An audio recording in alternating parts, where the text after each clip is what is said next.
The felicitous one is the one who learns by the tribulations of others. By seeing others in tribulation, it wakes him up to the reality that the only way to prevent that tribulation is to stop and turn back to Allah subhanahu wa ta'ala.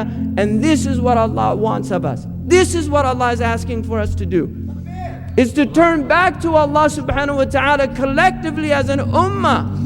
As an ummah, we have to turn back to Allah. We have to give up our pettiness. We have to set aside our differences. We have to wake up to the truth of this deen, and we have to take it out to people, because people are dying. The planet itself is dying. Our rivers are being poisoned. Our food is being poisoned. Our minds are being poisoned. We are killing ourselves. Ya ayyuhan nas, innama baghyukum ala anfusikum. Your oppression is only harming yourselves. For the sake of our children, we have to change. How much selfishness can go on? I want my children to grow up in a world that facilitates their humanity. It doesn't destroy it and take it away from them and deprive them of their humanity. It's their birthright to become human beings, to become real people, not to become junk people that spend their lives in trivialized malls, buying junk goods to fill their junk lives. How much more? When are we going to wake up collectively as an ummah and respond to the call of Allah and His Messenger?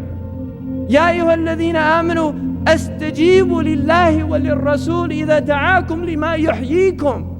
When will we answer that call? When will we respond to the call of Allah and His Messenger?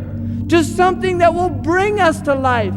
The implication in the ayah is, as long as we do not respond to Allah's call and to the Messenger of Allah's call, we are dead people. Our hearts are dead. Our lives are dead. And our society is a society of death.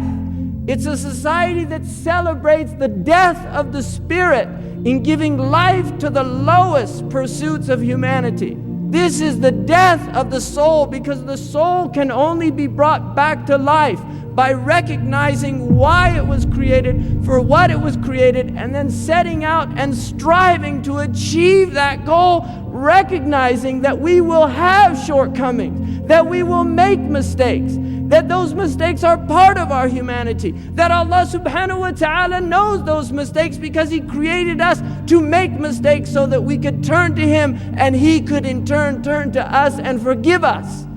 And this is why we were created. We were created to respond to our ubudiyah to Allah subhanahu wa ta'ala. And the only way that a slave feels its ubudiyah, its servanthood to Allah subhanahu wa ta'ala, is in its abject nature. It is in its subjugation to Allah subhanahu wa ta'ala that occurs by doing wrong and then desiring the atonement, desiring to reconnect with one's true nature,